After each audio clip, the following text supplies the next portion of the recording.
Hey Rob, how are you doing? I'm good. How are you? I am ready. Okay, great. So we can start by the first question, okay? Sure. So first question, what TV shows are you currently watching? Like everybody here, we fell in love with the Queen's Gambit.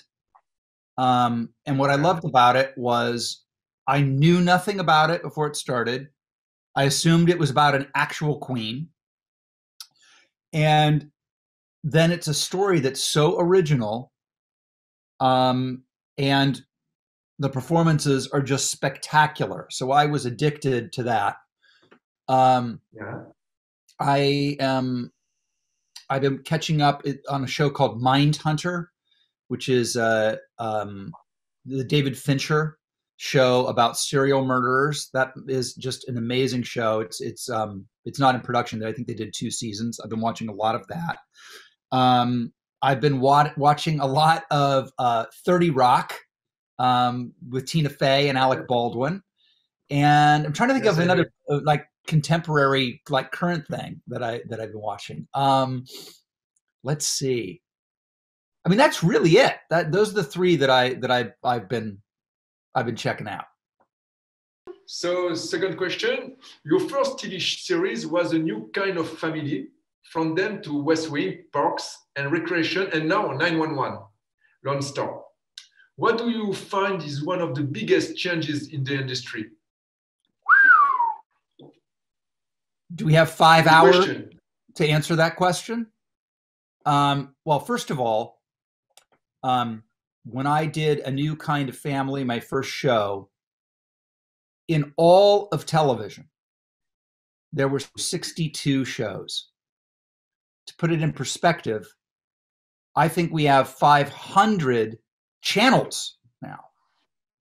But in those days, there were 62 shows. And I remember that there were 62 shows because A New Kind of Family was number 62. It was literally the lowest rated show on Okay. television. So there's that. But I think overall, the number one change is that, and it's almost hard to imagine now, but there was a long, long time where television was thought of as um, a sort of creative ghetto. That movies were the end all. The movies were where true talent went, and TV is where you went on your way out the door.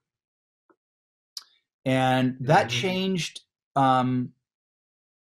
around the time of West Wing. I think ER, Friends, Will and Grace, West Wing, Sopranos, and then the next thing you Yeah. know, we're at today where television is actually where you go when you want to tell legitimate stories for great acting. The roles have completely flipped with movies, and movies are now popcorn rides and little tiny microscopic interesting movies. There's no All of the movies that I grew up loving, if they were made today, would be made on television. And I always look back at the example of Mhm. Ordinary People. Ordinary People is now a 5-part miniseries on Netflix if it's made today. Exactly. Interesting. Okay. So next, you have a very successful career with TV hits such as West Wing and Park and Recreation.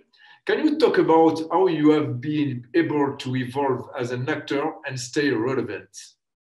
Well, it's very nice of you to acknowledge that, and you know, I'm very proud of and grateful, really grateful that I've been able to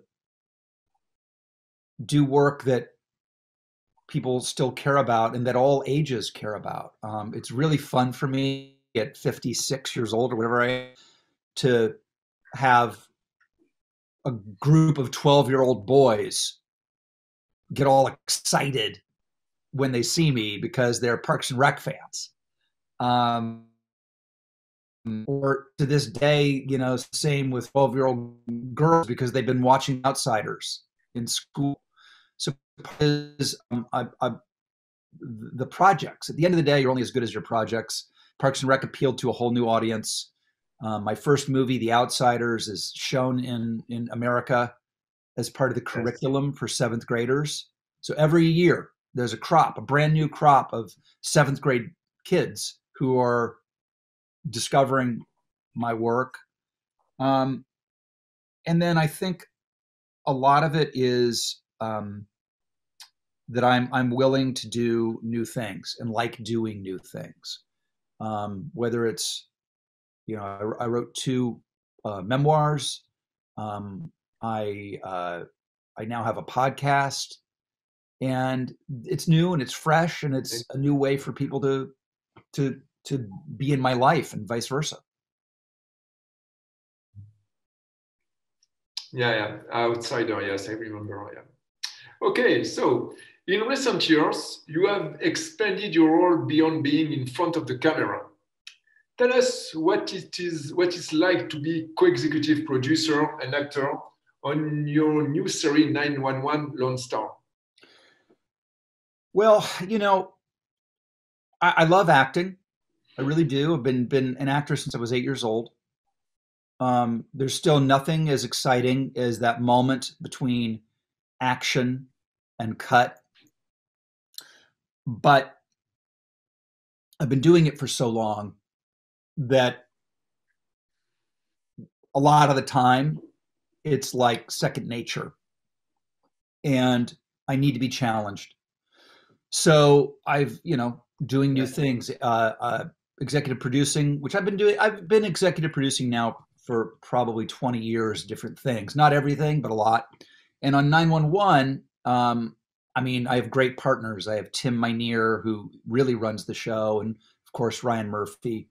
And, like last night, I gave notes on a cut of an episode, and it's fun. I think I have a specific perspective from the amount of years I've been doing it that others might not have, because usually when I'm on a set, I'm by far the most tenured, the most experienced by far.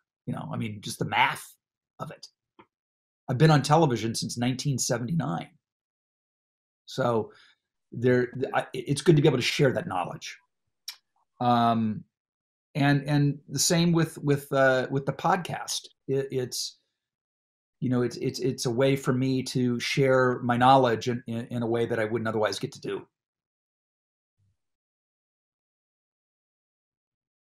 Okay, thank you. So also, what advice do you have for future actors or for those who want to get into behind the camera? Well, it's funny. My youngest son, John Owen, is a smart little cookie. Went to Stanford University, got straight A's, and then came out of that great education and said he wanted to be an actor. And I wanted to jump off of a building. Now, look, I can't argue with the results. Acting's been great for me. Great. But the truth of it is, everybody should know this. And this statistic is going to sound over dramatic and perhaps fake. It is not.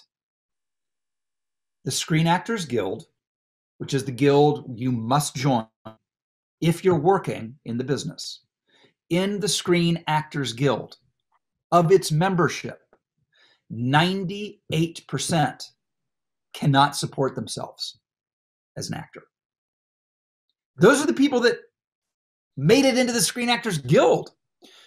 Now, I'm thrilled. When I started, I didn't know that. Thrilled. Ignorance was bliss. And on the other side of that statistic, there's always that 3% or whatever that is going to make it. Why not? It's got to be somebody. Why not be you? So, I don't want to be a negative Nancy at all, but people need to know what they're doing. I talked to the great actor Alan Arkin, great character actor, recently, and he has a great thing he tells young actors: quit if you can. And that really is it. Because if you're not driven to do it, if it's not all you think about, if it is not a burning passion, if it's not something that you would love to do for free, which I would, by the way, glad to pay me, but I would still be doing it in some capacity, even if they didn't. If you don't have that in you, get out. The other thing I said to my son is that because the world has changed so much, the industry has, since I was a young, struggling actor, it's not enough to be an actor. You have to be a content creator yourself. There just aren't, the economics are not there like they were. The opportunities are there, but different. And the cliche of an actor waiting by the phone is death. So make your own movies, write your own movies, go into music, write books, have a yoga studio, whatever the heck it is. You're going to need something more than just being an actor today. Interesting, yes, indeed. So with everything going on in the world during the past year, what it's like being in production on 911, Lone Star, during a global pandemic? Well, it's interesting. When the pandemic hit and we instituted all of the protocols to stay safe, there was a thought that it would slow us down a lot and it would make it really just difficult. Our show, Lone Star, is one of the biggest shows on television. It's one of the most ambitious in terms of the production and what we do on an 8.5-day schedule, exploding volcanoes and plane crashes and fires. And, it's not just people sitting in a living room. So the question was, how are we going to do that in a closed down world? And what has happened is it's actually made the show better. And it's made the show better because it's focused us. We have to focus and be really diligent on where we go, how we do it, the stories we tell, the protocols. I'm tested every 3 days. Sorry, every third day. Yeah, every third day I'm tested. Everybody's tested every third day. We're kept in pods. The actors and the camera crew are in one area. The lighting technicians and the sound technicians and wardrobe are in another. We don't really interact anymore. Everyone wears a mask at all times and a face shield. It's very hard to hear people. And it's hard on 911 when explosions are going off and smoke when they're, I'm sorry, what? So that to me is the hardest part, is like, there's going to be an explosion and you're supposed to run on 3, 2, 1. And instead of that, you get,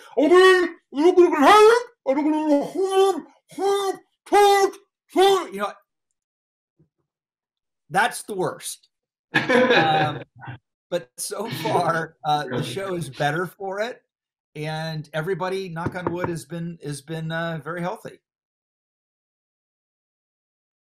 Okay, good. Okay, now that your projects such as West Wing are available on digital platforms, do you find there is a new generation of fans and a newfound appreciation for past hit series? That's the great thing about streaming. Like you asked me earlier in the interview, what's the difference in TV now? In the old days, if a show was off the air, it was off the air. It was done. You didn't see it unless maybe it was one of the lucky few that went into reruns. Now West Wing, which has been off the air for almost 20 years, 15 years, is as popular as ever because people are rediscovering it on Netflix or Peacock or it's in France now. I'm blessed that I was a part of it because it is a it's an all-timer. It really is. I'm really proud of it. It is as meaningful, if not more so, today as it was when it came out. The writing is spectacular. All of the actors are just, every single one of them, from guest stars to my co-stars, are just top notch, and it makes you feel something. It's beautifully shot. It's positive. It makes you feel good about the world. I'm glad that people still love it as much as they do, and I think people love it more now than they did when it was on the air. I see. Okay, next. So as the industry changes and actors are starting to follow other avenues, do you have a new projects in mind? For instance, we know about your podcast literally. So yeah, I started the podcast literally, which you can get online. You can get it on Apple or Amazon, or Spotify, or anywhere you get your podcasts. You can get literally with Rob Lowe. I put my name in the title so they couldn't fire me. See, I'm learning from the best. And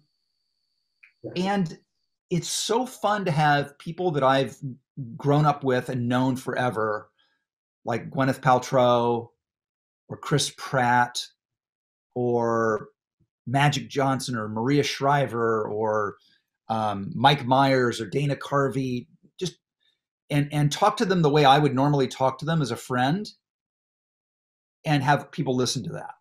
It's not an interview. It is like you've pulled up a seat at a table at a dinner table conversation amongst two old friends, and the stuff that comes out of people's mouths, because people forget that it's a thing. People are going to listen to it.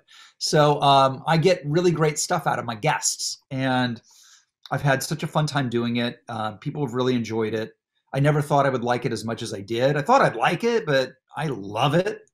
And it satisfies my curiosity, because every once in a while I'll have somebody on who I've never met.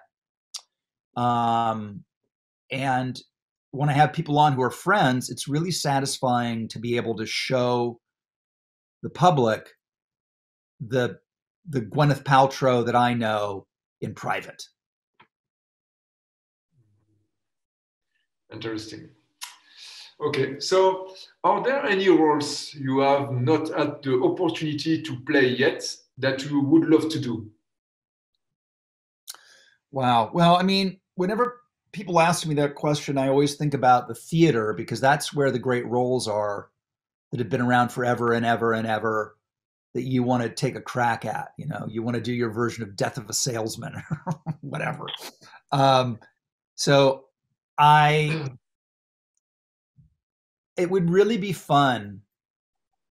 It's been a while since I've been on stage. I did A Few Good Men with Aaron Sorkin in London on the West End at the Royal Haymarket about 11 years ago. So, I mean, the next thing I'd like to do is find a great play on Broadway for a limited run, because nothing like exercising that muscle as an actor. And I think it's really important that actors do that to be a real actor. Yeah. And other than that, I've never done a big one of the things I love about Lone Star, 911 Lone Star, is it has action in it. But I'd love to do like a real legitimate action John Wick kind of movie. That would be a discipline that I think would be really fun. And but other than that, I mean, I'm really blessed to be feeling really satisfied right now. I'm not really looking for that next thing that's going to satisfy me, because I'm really feeling blessed with all the different stuff I'm able to do right now.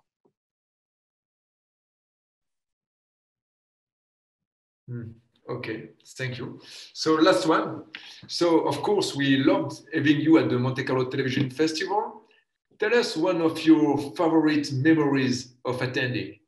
Oh, well, first of all, Prince Albert is just a wonderful man. I've been lucky to know him. You know, when we were both single, and he's got a beautiful family.